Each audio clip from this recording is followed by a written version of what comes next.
Olá, eu sou o professor Ego, do Sistema de Ensino Aprende Brasil. E nessa videoaula a gente vai estar falando sobre as plantas, né? Grupo de plantas. Então, para começar o nosso assunto, né?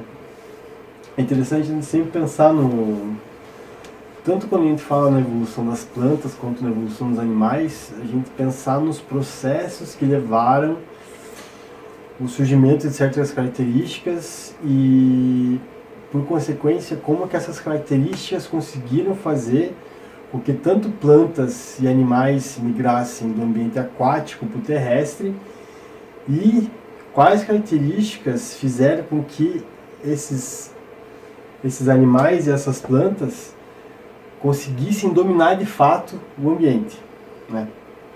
Então, o primeiro grupo de plantas que a gente tem no nosso planeta que aparece, né, que conseguem começar a dominar o ambiente terrestre, são as briófitas, né? Pois bem, quem são as briófitas, né? E da onde que elas surgiram, né? Se a gente rebobinar um pouco a fita, né? A gente vai ver que na árvore filogenética da vida do planeta, né? A gente vai ver que antes das briófitas a gente tem o domínio lá Proctozoa, né? Que se separa em protozoários e algas, né? Ou seja, os protozoários dando origem aos animais, né? E as algas dando origem às plantas, né? E a partir que essas algas elas começaram a viver em ambientes costeiros, né? Próximas à costa, elas começaram a desenvolver ferramentas para começarem a migrar para o ambiente terrestre, né? E, pois bem, qual que são essas características e qual que é a grande diferenciação, né, das briófitas e dos demais grupos de plantas, né? As briófitas, elas, na sua grande maioria, são plantas de tamanho relativamente pequeno, né? Para não dizer até, em certos casos, talvez até microscópio, né? Capaz de você conseguir observar elas apenas com uma lupa, né? Os principais exemplares que a gente tem são os musgos, né? As hepáticas também, né? Que são briófitas com tamanho um pouco mais destacado, né? Um pouco maior que as demais. E a principal característica delas é que elas não possuem sistema vascular, né? Então, quando a gente olha para as plantas, a gente sabe que as plantas mais evoluídas, elas têm um transporte, né, um sistema de canais condutores de seiva muito elaborado, né, muito complexo, né, diferente das briófitas, que são as primeiras plantas terrestres que existiram no planeta, né. Então, elas ainda não têm esse sistema vascular desenvolvido, né, então por isso que elas são avasculares. Elas também não possuem raízes, folhas e caules desenvolvidos, né? Tanto que os nomes são rizomas, caulídeos e tudo mais, né? Que são como se fossem protótipos de raízes, protótipos de caules e protótipos de folhas, né? E exatamente pela essa ausência de sistema vascular que elas são consideradas ainda espécies, um grupo de plantas bastante primitivo, né? Tanto que, em certa época do planeta, é muito provável que só existiam briófitas, né? Não existiam flores, não existiam gimnospermas, né? Os outros grupos, apenas as briófitas. Então, elas, se a gente for fazer um comparativo em relação aos animais, é como se elas fossem os anfíbios, né? Porque elas são o grupo de plantas, assim como os anfíbios são um grupo de animais, que fazem a transição, começam a realizar a transição do ambiente aquático para o ambiente terrestre. E é interessante a gente perceber, né, que essas briófitas, esses musgos, eles são bastante recorrentes em vários lugares do mundo, né? É muito fácil achar um musgo no quintal de casa, que dependendo da umidade do lugar, eles secam, né? Em épocas de seca, né, a gente consegue ver eles todos secos, né? E dá a impressão que eles secaram e que eles morreram, né? E na verdade não. Assim que quando volta a ciclar a umidade nesse ambiente, esses musgos, eles começam a tomar a forma saudável, uma forma normal deles, né? Hidratado, né? E outra coisa muito interessante de falar sobre as briófitas é que são plantas que dependem totalmente da água para se reproduzirem, ou seja, além da umidade para sobreviver, elas precisam da umidade para se reproduzir, diferente, né, dos grupos mais evoluídos de planta, né? Então a gente está falando de como se fosse um grupo de plantas ainda tipo uma espécie de protótipo, que é dependente da água, que não tem canais comunicantes, não tem sistema de circulação bem definido ainda na planta, né? E o próximo grupo de plantas que a gente vê aparecer no nosso planeta são as pteridófitas, né? Samambaias, avencas, xaxins e tudo mais, né? As pteridófitas, elas já começam a se mostrar com uma estrutura muito mais complexa, né? Até a morfologia delas, né, já são plantas já de um porte já razoável, né? Tanto que existem registros, né, fósseis que remontam, né, um cenário em que existiam pteridófitas de 20 metros, 25 metros de altura. Claro que ainda existem espécies de pteridófitas com esse tamanho, né? Mas em tempos lá, na época do Cretáceo, Jurássico e tudo mais, né, a grande parte das plantas que destacavam na paisagem eram as pteridófitas, né? Então a gente vem as briófitas, aí as pteridófitas, que já são plantas que já possuem, na verdade, canais, né, ou seja, canais comunicantes, né, canais capazes de conduzir seiva, né? Isso já proporciona para elas uma capacidade maior de resistirem ao ambiente terrestre, por conseguirem retirar a água não só do ambiente, né, mas também do solo, né? Isso ajuda muito no desenvolvimento da planta. E outra característica interessante é a presença dos esporos, né? Ou seja, ela tem os soros, e nos soros são os esporos que são os gametas da planta. É como se a gente estivesse vendo o início da formação de uma semente, né, de uma estrutura que é capaz de ser plantada ou pode ser transportada por animais, pelo vento, pela água, para fazer com que a planta se reproduza e consiga nascer ou se reproduzir em outros ambientes também.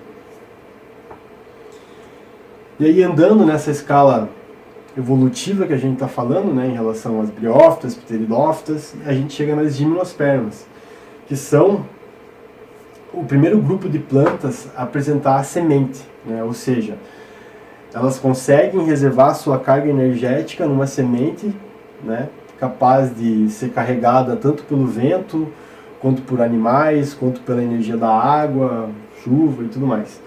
Então, elas também possuem um sistema de comunicação já bem efetivo, né, já bem mais complexo, né? Tanto que a estrutura de uma árvore, de uma gimnosperma, comparando com uma briófita ou uma pteridófita, normalmente vai ser muito maior, né?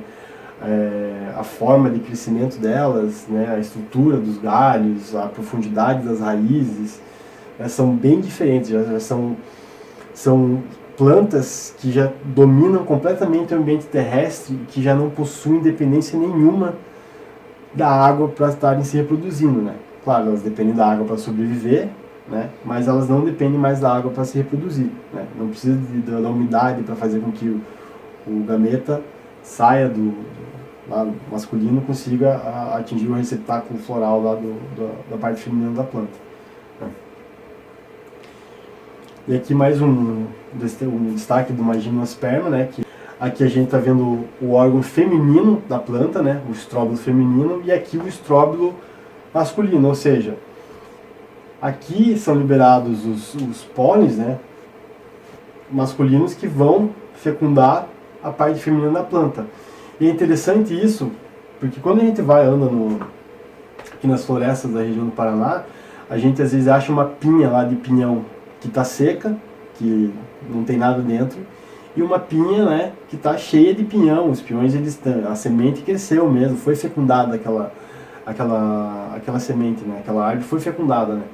Então isso é uma evidência, né, do que o pinhão, para ele nascer, precisa existir a fecundação, né? Se não existir fecundação, aquela pinha lá cai seca por não ter sido fecundada, né? Isso também é uma evidência das primeiras árvores que apresentam essa capacidade, né, de se reproduzirem sem a necessidade da água, né? E são pioneiras, na verdade, no nosso planeta nesse tipo de adaptação. E outra coisa interessante também sobre a araucária é a forma de crescimento dela, né? Se a gente olhar a araucária que cresce no meio de uma vegetação densa, normalmente ela é muito mais alta, porque ela precisa romper aquela barreira para conseguir alcançar a luz lá em cima. Se a gente olhar, por exemplo, uma araucária que nasce em campo aberto, normalmente essas araucárias elas não atingem alturas e portes muito maiores, muito mais altos, né? Exatamente porque elas não estão expostas à competição. Então, ela é uma árvore jurássica, né, do tempo do Cretáceo, e é interessante destacar essa forma de adaptação dela, né? Ela cresce em forma de flecha, né, rompendo toda a barreira de vegetação que tem na frente dela, e quando ela encontra a luz lá em cima, ela abre o guarda-chuva para aumentar a capacidade de absorção solar, de luz solar. Então, e é interessante exatamente isso que eu falei, que em lugares onde você tem uma vegetação densa, a araucária ela se mostra mais robusta, mais competitiva. Em lugares que você tem um campo mais aberto, um espaçamento maior entre as árvores, ela não cresce tanto assim, ela não atinge uma altura tão alta, sendo que ela consegue abrir o seu guarda-chuva e captar energia da luz solar de uma forma mais facilitada.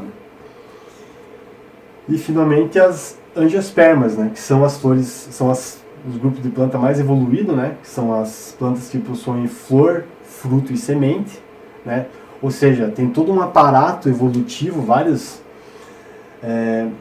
órgãos se adaptaram da planta, evoluíram para se tornarem atraentes para vários polinizadores, como insetos, morcegos, aves e tudo mais, e também atrativos para mamíferos, para répteis, animais nômades, coletores, para exatamente ter essa capacidade de dispersão, né? Ou seja, um animal, quando ele pega, ele vê uma fruta, ele vê um fruto, um abacate, um tomate, alguma coisa, esse animal ele vai ingerir esse alimento. E a partir que ele ingere esse alimento, ele se desloca para outra região, levando no seu trato digestivo as sementes que estavam contidas dentro desse fruto e, eventualmente, dispersando essa semente em outros lugares.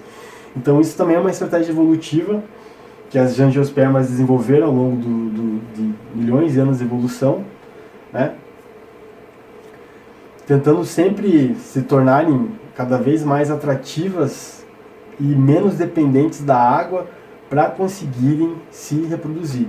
É interessante a gente ver que as angiospermas elas têm uma dispersão muito evidente no planeta inteiro, né? Diferente de algumas outras espécies, né? Por exemplo, de gimnospermas, que são endêmicas, elas ocorrem em lugares específicos, né? As angiospermas, por terem uma maior variabilidade na forma de dispersão das sementes, elas acabam por ter uma ocorrência muito maior no planeta, né? É só a gente olhar, por exemplo, uma ave que se alimenta de um determinado fruto na América do Sul e migra, né, para a África ou migra para outro continente, né? Essa ave vai estar carregando uma semente que teoricamente é da América do Sul e levando talvez lá para o hemisfério norte, né? Então, só para a gente ter uma ideia da efetividade dessa ferramenta evolutiva, né? E aqui fica uma sugestão, né, de pesquisa para vocês fazerem, né? Explique por meio de palavras simples qual a influência da água na reprodução e desenvolvimento evolutivo das plantas, assim como eu falei para vocês, né? Então, é isso. Agradeço a atenção de todos, até a próxima videoaula e muito obrigado.